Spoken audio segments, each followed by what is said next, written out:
Alors, pour votre troisième question, c'était la Poste, le manque de liquidité à la Poste.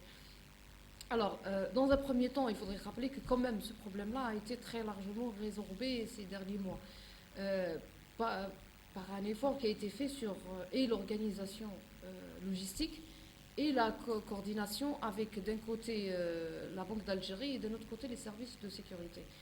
Il est vrai que parfois, on a fait un grand travail avec la Direction générale d'Algérie Poste. Il y avait quelques aberrations sur les modalités d'acheminement de liquidités. Parfois, il faut aller de A à B pour faire une contorsion et revenir verser, alors que la distance A ici est très courte.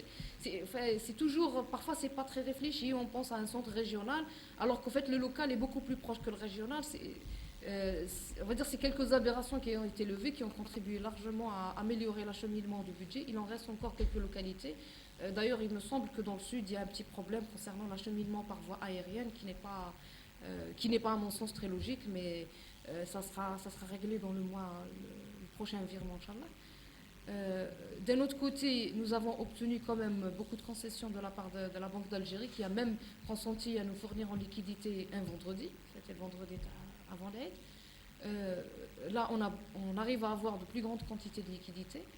Et on a une très grande collaboration de la part des services de sécurité, parce qu'il ne faut pas oublier qu'Algérie Post ne dispose pas de suffisamment de véhicules blindés pour transporter ses fonds, donc elle est obligée de se faire accompagner. Par contre, il faudrait peut-être se poser un moment et revenir au problème de fond. Si on manque de liquidité, c'est parce que les Algériens retirent la totalité de leur salaire, chose contre laquelle il faut lutter pour deux raisons. La toute première,